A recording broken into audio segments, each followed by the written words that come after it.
As you know, we had a rally last night in Summit. We had 9,000 people out. And what that rally reminded me of is what we saw in Michigan last week: enthusiasm, momentum. So let me say today that if there is a large voter turnout here in Illinois, I believe we are going to win Illinois.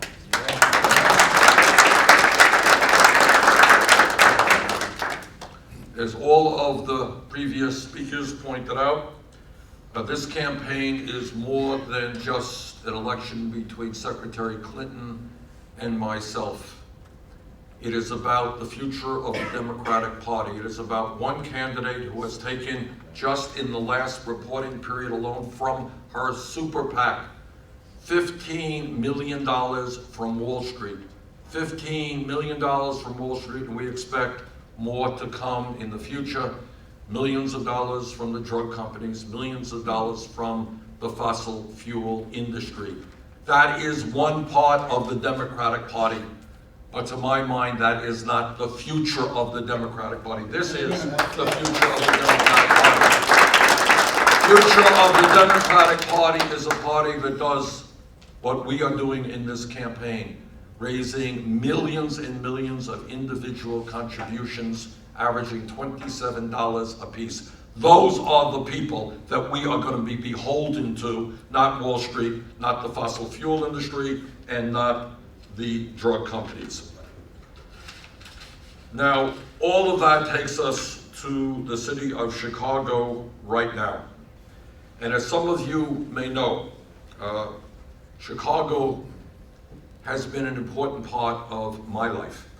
I went to the University of Chicago here for 4 years, and it was here in Chicago where, for the first time in my life, I became involved in social and political activity, where I became involved in the fight for social and racial justice. And I know that it is not part of the usual resume of a president of the United States to tell the world that he was arrested, but that was the case. I was arrested here in Chicago back in 1962, fighting against the segregated schools that then existed. And it distresses me very much to hear all that we hear today, to know all that we know, that this city is still struggling with institutional racism and with failing public schools. One would have hoped that over a 50-plus year period, things would have changed a little bit more. Let me say that, as you know, Hillary Clinton proudly lists Mayor Rahm Emanuel as one of her leading mayoral endorsers. I believe he is at the top of the list of mayors who are endorsing her. Well, let me be as clear as I can be. Based on his disastrous record as mayor of the city of Chicago, I do not want Mayor Emanuel's endorsement if I win the Democratic nomination. That is not the kind of support that I would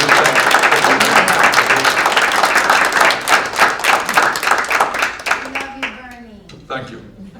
We want the endorsement of people who are fighting for social and racial justice.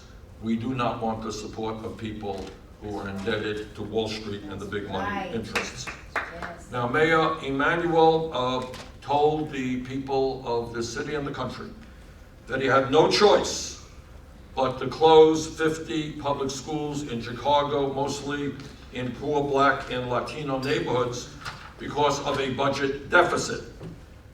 And as I understand it, he is now threatening to lay off even more teachers, cut their pay, and close even more schools because of a $480 million budget shortfall. Obviously, this is a disaster for communities in Chicago, for communities of color, and for the children of this city. But here is what the mayor conveniently forgets to tell the people of Chicago, and in fact the people of America, because this is an issue that goes beyond Chicago.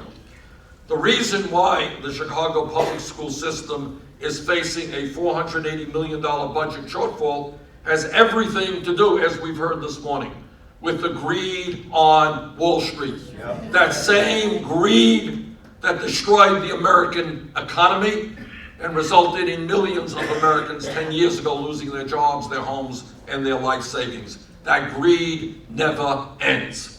The reality is that there wouldn't be a budget shortfall if the city of Chicago had refused to pay Wall Street banks like Goldman Sachs and Bank of America over $500 million for risky financial schemes that were marketed as a way to finance the public school system. That is $500 million. And what did these banks do for that money? They did a deal with Chicago called a quote-unquote interest rate swap. Bankers sold these deals to cities all over the country by promising that they'd be an inexpensive way to fund public schools. Well, they didn't work out so great. In fact, experts call these deals toxic swaps because they are so harmful. Now, other cities, and here is an important point, other cities fought back against toxic swaps.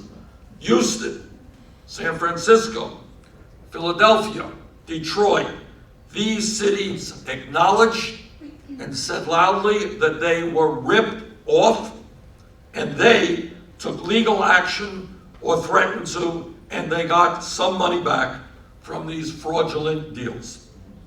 Not Chicago. Not Chicago.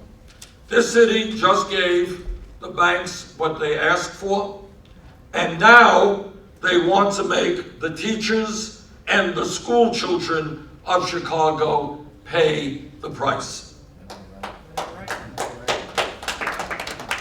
So Mayor Emanuel had a choice. Either you stand with the children or you stand with Wall Street. He made the wrong choice. Now, why didn't the mayor or the Board of Education he appointed fight the big banks? Well, as we've heard this morning, the mayor's campaign got an awful lot of money from the financial sector. Think that might have had something to do with it? I do. City of Chicago should sue these banks for fraud and put public pressure on these wealthy bankers.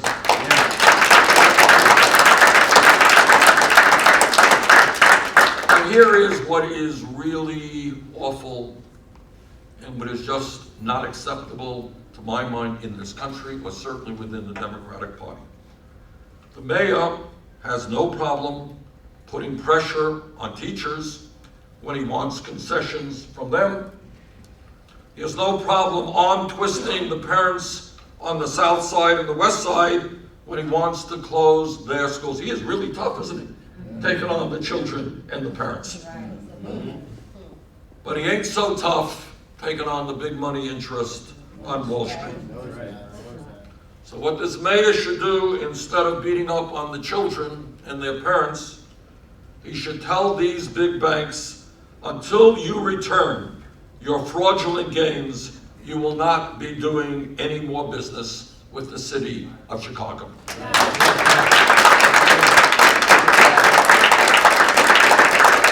And by the way, mayor is not alone. It goes way up to the governor's office as well. Same thing.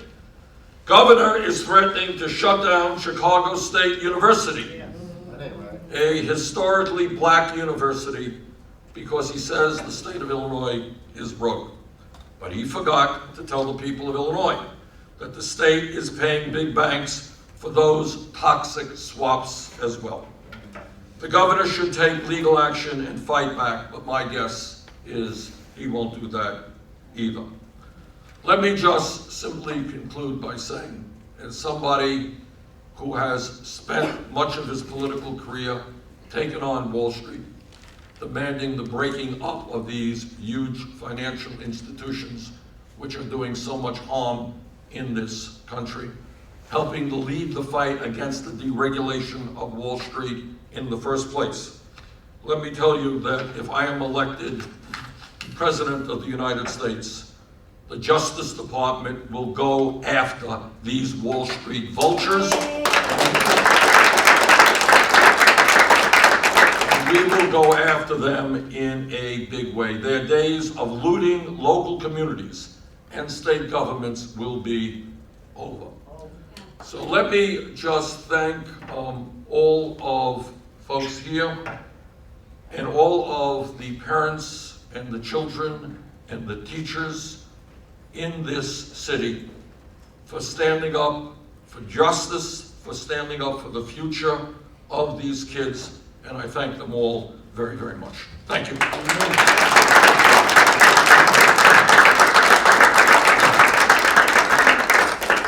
Any questions for Sean?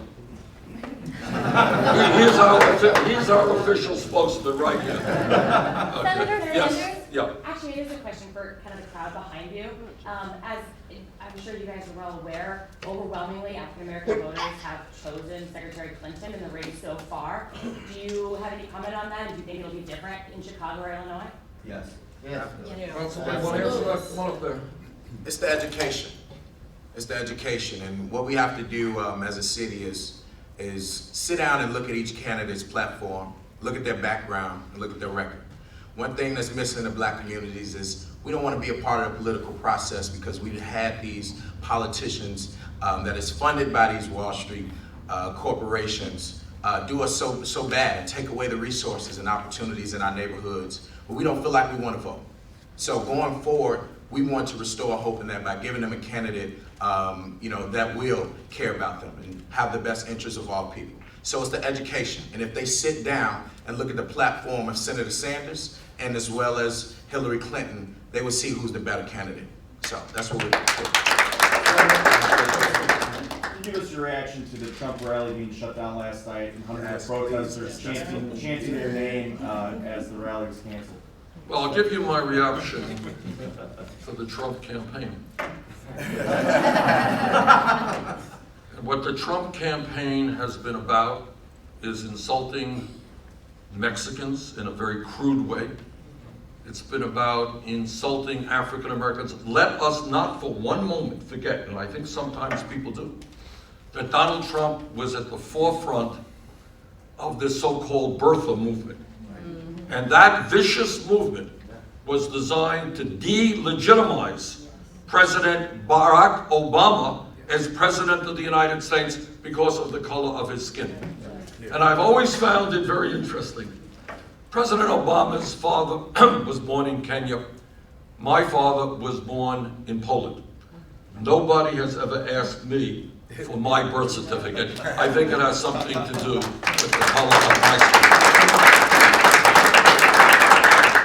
Okay, yes? But what do you say to people who say some of your supporters are inciting some of this violence? Well, I don't think our supporters are inciting. What our supporters are doing is responding to a candidate who has, in fact, in many ways encouraged violence. When he talks about, things like, I wish we were in the old days when you could punch somebody in the head. What do you think that says to his supporters? And what happened the other day when some young man was being escorted out and he was sucker punched? And we have seen other incidents. So the issue now is that Donald Trump has got to be loud and clear and tell his supporters that violence at rallies is not what America is about, and to end it.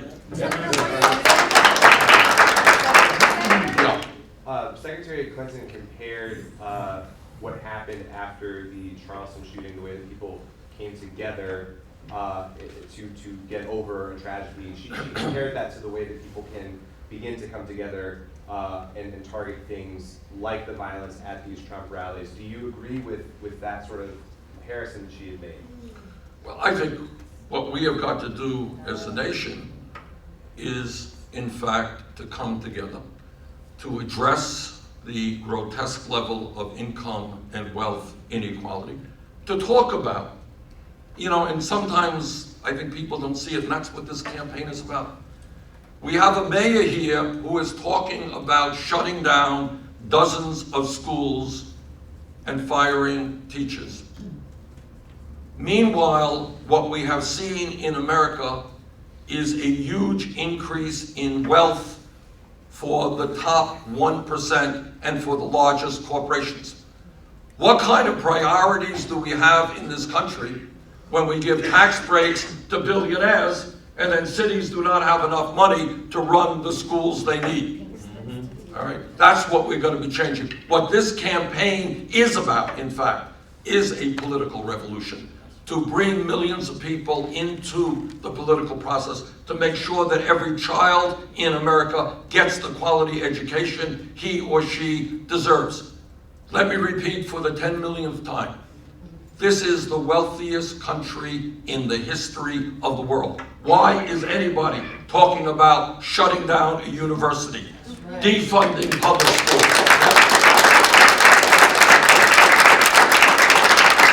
But to change that, to answer your question, we do need people coming together to say to the billionaire class and Wall Street, they are not going to get it all. These children are going to get what they are entitled to. Yeah. Mayor Emanuel has already said that he is not going to step down. If you get the nomination and ultimately the presidency, how will you work with him to rectify this problem? We will work with these people. We will work with the community. We're going to change national priorities, and instead of giving tax breaks to people who don't need it, we're going to end those loopholes. We're going to fund public education adequately in this country, and we are, most importantly, going to make sure that money gets to the communities who need it the most. Should Senator, Mayor- you know- Okay, whoa, Mayor- one should second. Mayor I'll- resign? Yeah. Yes. Resign? But- Are you calling for him to resign? Is he Well, gonna- look, that's the decision of the people of Chicago, but this is what I will tell you. I think he has done a very bad job. If I lived in this city, I would be active in that effort. You criticize Hillary Clinton for her association with Rahm Emanuel. What would you have her do? Do you think she should disassociate herself from him? Well, I think there come, look, in a campaign, as you know, I have a lot of people who support me. Some of them do bad things, so that happens. But when you have somebody as prominent as the mayor of Chicago, as one of her leading supporters, I think she could say, Yes. I think she should say, Yes. Mayor Emanuel, what you are doing here in Chicago is not good. It is not the kind of mayor that I want to be working with in the future. I reject your endorsement. Okay, thank you all very much.